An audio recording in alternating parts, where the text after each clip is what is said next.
Movie का start एवलन नामी एक स्पेसशिप से होता है जिसमें 5000 पैसेंजर्स और 258 क्रू के मेंबर्स अर्थ से एक दूसरे प्लैनेट पर जिंदगी बसाने के लिए लेकर जा रहे होते हैं। उस जगह को होमस्टेड कहा जाता है। इस स्पेसशिप में सब पैसेंजर्स को हाइबरनेशन पॉड्स में रखा जाता है। ये एक स्पेशल किस्म के पॉड्स हैं जिसमें इंसानों को कम टेम्परेचर में रखकर एक लंबे टाइम के लिए सुला दिया जाता है। एवलन का अर्थ से प्लैनेट तक का सफर 120 इयर्स का है। एवलन शिप को अभी इस सफर में सिर्फ 30 साल गुजरे होते हैं कि एक एस्टेरॉइड जो कि स्पेस में पाए जाने वाले रॉक्स हैं वो शिप से टकरा जाते हैं और उसे डैमेज कर देते हैं। लेकिन क्योंकि एवलन एक बहुत एडवांस टेक्नोलॉजी वाले शिप है, इसमें एडवांस आर्टिफिशियल इंटेलिजेंस मौजूद होती है जिसकी वजह से कोई भी डैमेज हो तो शिप खुद ही उसे ठीक कर लेती है। यानी ये शिप ऑटो पायलट मोड पे होती है। शिप के साथ रॉक टकराने की वजह से एक हाइबरनेशन पॉड ओपन हो जाता है जिससे जेम्स नामी एक मैकेनिकल इंजीनियर सफर के बीच में ही 90 इयर्स पहले जाग जाता है। जैसे ही जेम्स अपनी आंखें खोलता है तो उसके सामने एक स्क्रीन अपीयर हो जाती है जिसमें एक लड़की उसे होमस्टेड प्लैनेट पहुंचने पर वेलकम करती है। जब जेम्स उस पॉड से निकलता है तो उसे बहुत चक्कर से आते हैं क्योंकि वो एक लंबे अरसे के बाद जागा होता है। जब जेम्स अपने केबिन में जाता है तो उसे फिर से स्क्रीन पर एक लड़की अपीयर होकर बताती है कि अभी आपको इस शिप में 4 मंथ्स गुजारने पड़ेंगे जहां आपको स्पेस में रहने की ट्रेनिंग करवाई जाएगी, अच्छा खाना दिया जाएगा और न्यू फ्रेंड्स भी मिलेंगे।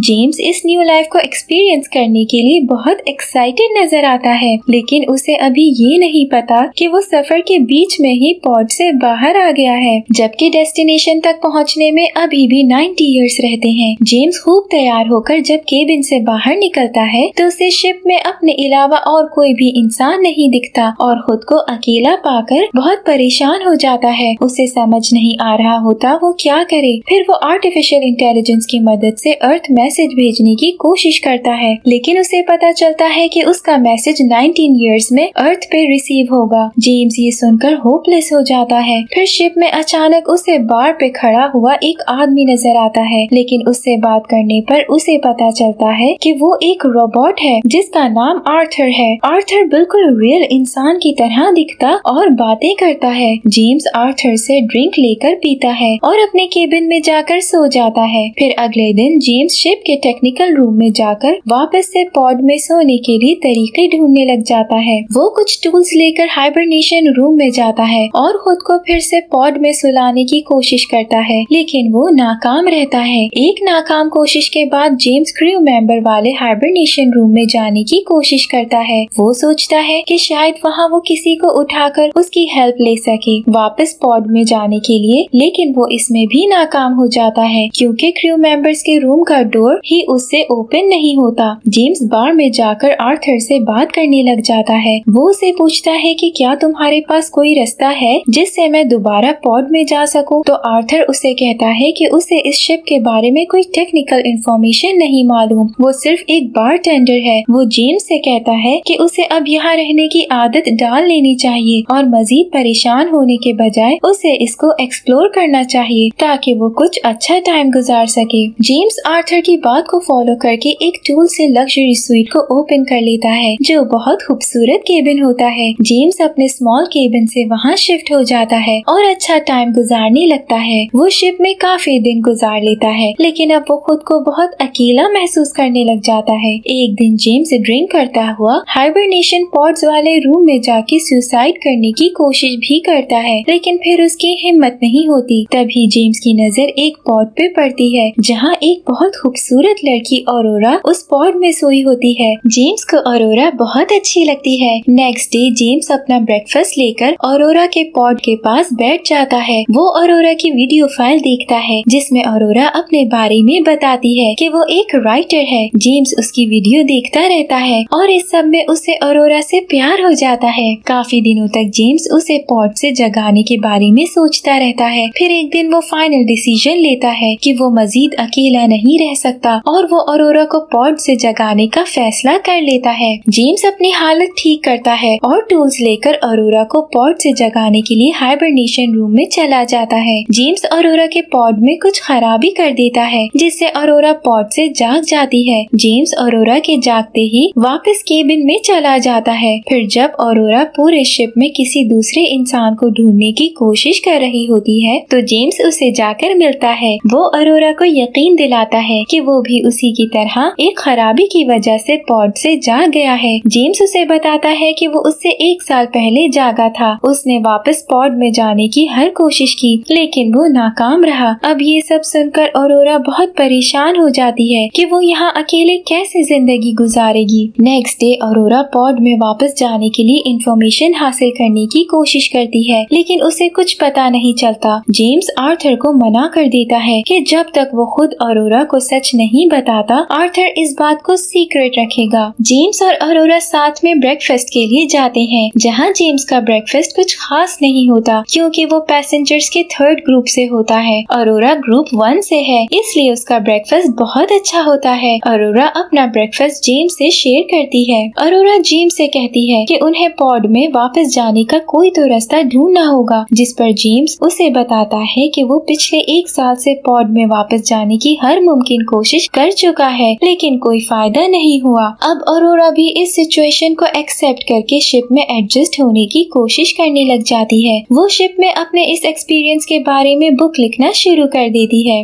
वक्त के साथ साथ ऑरोरा और जेम्स की दोस्ती हो जाती है। वो लोग साथ में बहुत टाइम स्पेंड करते हैं। फिर उन्हें एक दूसरे से प्यार हो जाता है। जेम्स ऑरोरा को डेट पर ले जाने के लिए एक लेटर देता है जिसे देख के ऑरोरा भी बहुत खुश होती है। फिर इवनिंग में वो दोनों तैयार होके डेट पे जाते हैं और एक अच्छा टाइम गुजारते हैं। जेम्स ऑरोरा को अपने साथ स्पेस सूट वाले रूम में ले जाता है जहाँ जाकर वो दोनों स्पेस सूट पहनते हैं और शिप से बाहर स्पेस में जाकर ग्रेविटी को फील करते हैं। ये उन दोनों के लिए बहुत अमेजिंग एक्सपीरियंस होता है। वो दोनों एक दूसरे के और करीब आ जाते हैं। फिर जिस दिन ऑरोरा का बर्थडे होता है तो जेम्स उसे बहुत स्पेशल बनाने की कोशिश करता है। वो ऑरोरा को प्रपोज करने का प्लान करता है। दूसरी तरफ ऑरोरा आर्थर के बार में बैठकर जब ड्रिंक कर रही होती है तो आर्थर उसे बेदहानी में ये कह देता है कि आज से 1 साल पहले जेम्स उसे मिलने के लिए बहुत बेताब था जब वो पॉड में थी। अब ये सुनकर ऑरोरा बहुत क्यूरियस हो जाती है। उसके मजीद पूछने पर आर्थर उसे सब कुछ बता देता है कि कैसे जेम्स ने उसे पॉड से उठाया था। आर्थर को लगता है कि जेम्स ने उसे सब सच बता दिया है क्योंकि उसने उसे ऑरोरा को ये कहते हुए सुना था कि अब हमारे बीच कुछ भी सीक्रेट नहीं है। इसी गलतफहमी में आर्थर सब बोल देता है। जब आर्थर ये सब ऑरोरा को बता रहा होता है तभी वहाँ जेम्स भी आ जाता है। ऑरोरा उसे बहुत गुस्से से देखती है। वो जेम्स से सवाल करती है कि आखिर उसने उसी के साथ ऐसा क्यों किया। उसने उसे धोखे में रखा इतने टाइम से। ऑरोरा बहुत नाराज होती है। वो जेम्स की कोई बात नहीं सुनती और अपने केबिन में चली जाती है। नेक्स्ट डे जेम्स उससे बात करने की कोशिश करता है लेकिन ऑरोरा उससे अब कोई बात नहीं करना चाहती। वो उसे इग्नोर करती रहती है। ऑरोरा जेम्स से नफरत करने लग जाती है। ऐसे ही काफी समय गुजर जाता है। फिर एक दिन जब ऑरोरा ब्रेकफास्ट के लिए आती है तो उसे एक ट्री नजर आता है। वो ट्री जेम्स ने ही शिप में उगाया था। तभी उन्हें वहाँ एक आदमी की आवाज आती है। ऑरोरा और जेम्स जब उसके पास आते हैं तो वो उन्हें बताता है कि वो गुसमैन कुसो है।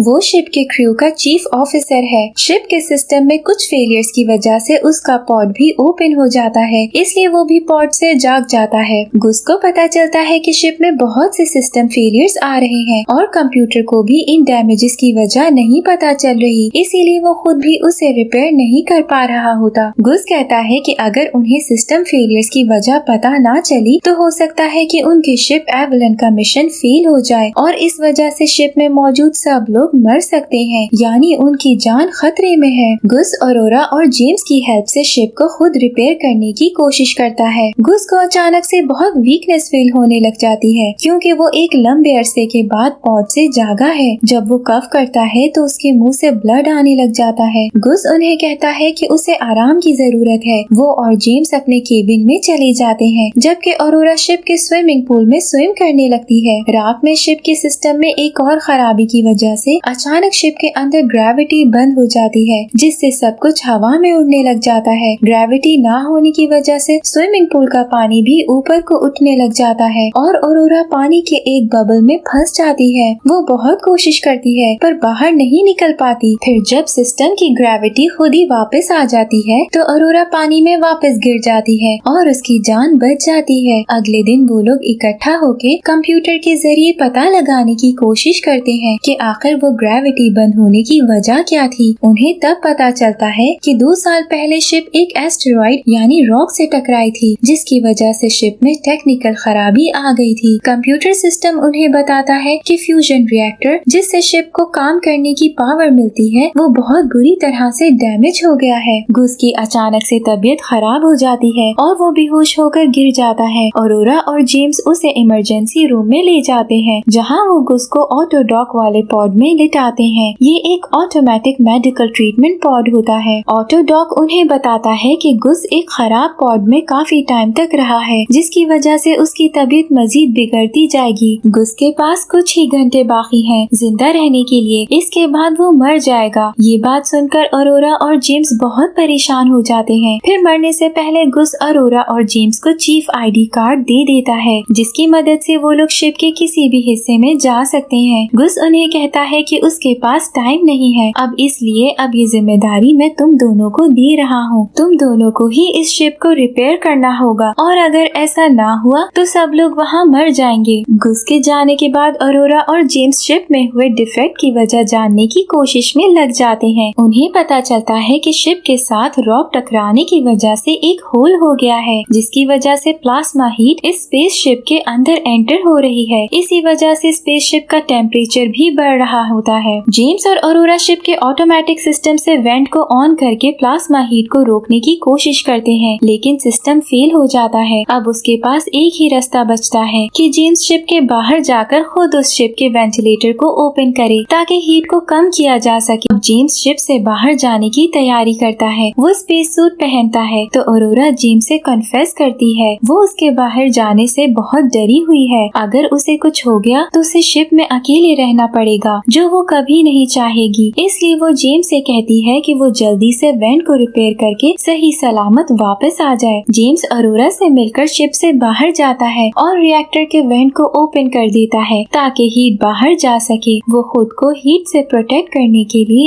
एक डोर को शील्ड के तौर पर यूज करता है, लेकिन बहुत ज्यादा प्रेशर की वजह से वो उड़कर स्पेस में चला जाता है। उसका स्पेस सूट भी डैमेज हो जाता है, जिसकी वजह से उसका ऑक्सीजन लेवल भी कम होने लगता है। जेम्स ऑक्सीजन कम होने की वजह से बेहोश हो जाता है। अरोरा को समझ नहीं आता कि वो क्या करे। फिर किसी तरह वो भी स्पेस सूट पहनकर शिप से बाहर जाकर जेम्स को शिप में वापस ले आती है। वो जेम्स को ऑटो डॉक वाले पॉड में लिटा देती है ताकि वो उसे ऑटोमेटिक मेडिकल ट्रीटमेंट के जरिए ठीक कर सके। एवेलन शिप अपने रिएक्टर को रिपेयर करने में सक्सेसफुल हो जाती है और नॉर्मली काम करने लग जाती है, यानी उन दोनों ने मिलकर शिप के डिफेक्ट को ठीक कर दिया होता है। अब जेम्स को जब होश आता है तो वो डिस्कवर करता है कि ये ऑटो डॉक पॉड अपने अंदर एक इंसान को हाइबरनेट कर सकता है। वो अरोरा को ऑटो डॉक में वापस से सोने को कहता है ताकि वो होमस्टेड प्लेनेट पे पहुंच जाए और एक बहुत अच्छी लाइफ गुजार सके, और खुद वो बाहर रहना चाहता है। लेकिन अरोरा ऐसा करने से इनकार कर देती है और जेम्स से कहती है कि वो उसके साथ एवलन में रहकर जिंदगी गुजारना चाहती है। फिर जेम्स अरोरा को अपनी बनाई हुई रिंग देता है, जिसे अरोरा एक्सेप्ट कर लेती है और वो लोग शिप में हंसी खुशी जिंदगी गुजारने लगते हैं। 88 इयर्स के बाद अब जब सब लोग होमस्टेड पहुंचकर अपने पॉड से जागते हैं तो वो देखते हैं कि एवलन शिप में ट्रीज और प्लांट्स हैं। वहाँ बर्ड्स भी होते हैं जिन्हें जेम्स और अरोरा आजाद करके शिप में छोड़ देते हैं। वो लोग वहाँ वेजिटेबल्स भी उगाते हैं और अपने रहने के लिए उस जगह को बहुत खूबसूरत बना देते हैं। शिप का क्रू ये सब देखकर बहुत हैरान होते हैं। अरोरा ने शिप में रहने के एक्सपीरियंस पर एक बुक लिखी होती है जिसमें उसने अपने और जेम्स के एवलन में रहने की स्टोरी बताई होती है और यही मूवी का एंड भी हो जाता है।